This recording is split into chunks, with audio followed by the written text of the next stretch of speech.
السلام عليكم، والله يعينكم شباب. شنو احوالكم؟ ان شاء الله تكونوا بخير. ايا من غير مقدمات، من غير حتى شيء، باش نحكي لكم اليوم شنو هو اللي صاير في المنتخب الوطني التونسي. فما برشا حاجات جديده. باهي خلينا نشوفوا بالطبيعه الخبر الاول. يا سيدي، الخبر الاول عمكم سامي عوجها. شنو كاتبين عليه؟ تخيلوا بين بدري ولا رودري يختار الفرجاني ساسي. الاغرب قال لهم البرسا ربحت نقطه في باله طرح بطوله. باهي خلينا نشوف الخبر اللي بعده. رسميا الناخب الوطني الجديد صبري اللموشي شنو قال؟ يضع ثنائي سيف الله الطيف جناح الهجومي في البوندسليغا الثانيه ومتوسط ميدان ريد ستار الفرنسي سيف الدين الخاوي ضمن القائمه الموسعه للمنتخب الوطني. لاعبان ممتازان يقدمان مستويات رائعه جدا، ولاعبا خبره سابقا لاعبا المنتخب الوطني التونسي. انا برجولي ما حشتيش بك الخبره نتاعكم، ما حشتيش به. الله يرحم والديكم، كرهناها الكلمه.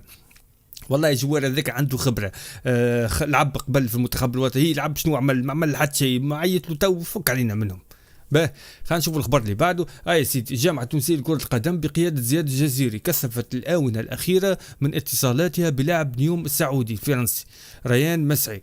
الجامعه ترغب في ضم هذا اللاعب الموهوب كونه لاعب مهم جدا لكتيبه صبري اللموشي قبل كاس العالم، خاصه انه جناح هجومي ايمن. تعرفوا انتم البوست هذيك على اليمين عندنا مونك فيها، فهمتني؟ خاطر شكون ما جاش مع فشل في استقطاب لاعبين اخرين على راسهم عندكم سانتوس وسليتي. قال لك الف اعوذ بالله كان نلعبوا في المنتخب الوطني التونسي. كهو ما لقاو بها وين خويا، كثفوا اتصالاتهم بالسيد هذا يجي يلعب معنا. باه هنشوف الخبر اللي بعده. ايوا بدا الضرب الصحيح. بدينا بالضرب. وجوه الهم والفشل واليأس والبؤس. يا سيدي، كفى استبلاها للجماهير. ابي شفم من المضحك سماع ابواق الاعلام مأجوره وهي تروج لاسماء انتهت صلاحيتها كيف فرجاني ساسي، اسامه الحدادي، ولاعبين لم يثبتوا انفسهم خارجين كبر رمضان.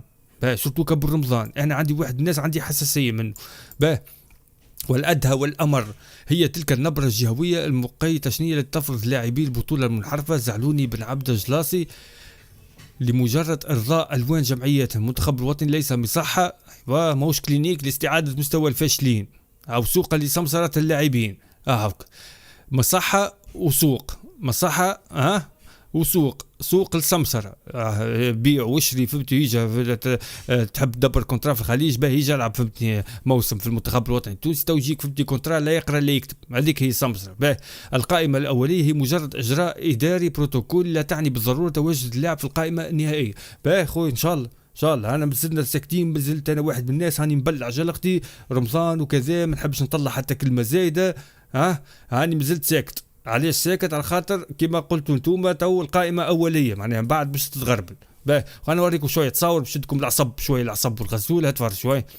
وجوه خصوص كيفاش خص حتى الوقفه نتاعو، الوقفه كيفاش حاط يده الحبله تقول يسي علول يسي ما تدخلش في الحكايه هذوما. يسي خليني ساكت.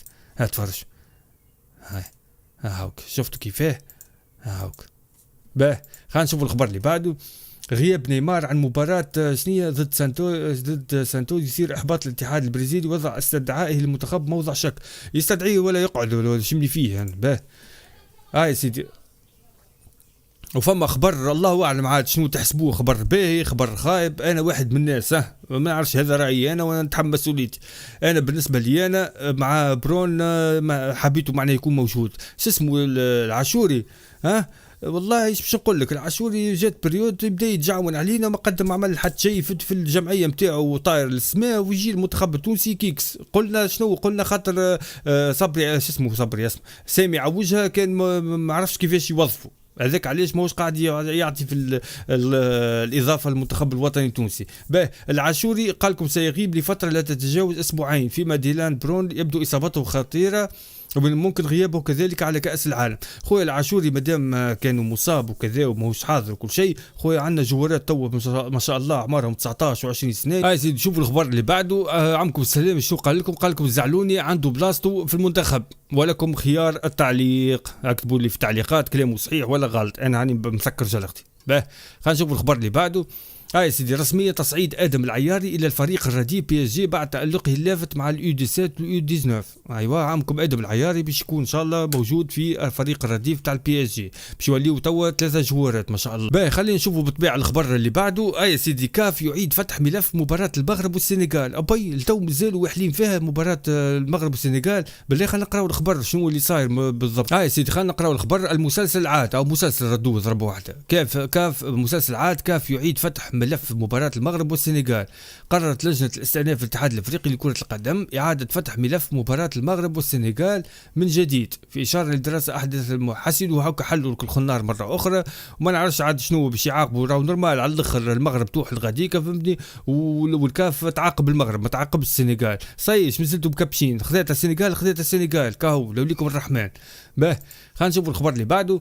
مصدر خاص لوين يؤكد ان لاعب برشلونة السابق والذي صار دون فريق الآن دخل مرحلة عرض نفسي على أندية أخرى أبرزها الترجي الرياضي والنادي الإفريقي في تونس. أبوي ترى بالله خلينا نقراو الخبر. يا سيدي دخل منير الحدادي مرحلة تسويق ذاتي بعد انتهاء تجربة استقلال طهران الإيراني، حيث اتجه لعرض نفسه على عدة أندية في شمال أفريقيا أبرزها الترجي والنادي الإفريقي، إضافة إلى قطب الدوري المغربي والرجاء الودادي بجانب بعض الفرق في المنطقة العربية. باه خلينا نشوف الخبر اللي بعده. يا سيدي قائمة أغلى لاعبين من أصل تونسي لم يسبق لهم تمثيل أي منتخب. حاسين هذه القائمة عندكم الشرميتي، هيثم حسن، سانتوس، أيمن سليتي، طه العياري. ثم أغلى واحد فيهم شكون؟ يوسف الشرميتي هاو 9 مليون يورو، وبعده يجي هيثم حسن 5 مليون يورو، أليسون سانتوس 4 ملايين يورو، وأيمن سليتي 3، وطه العياري 1.5 مليون يورو.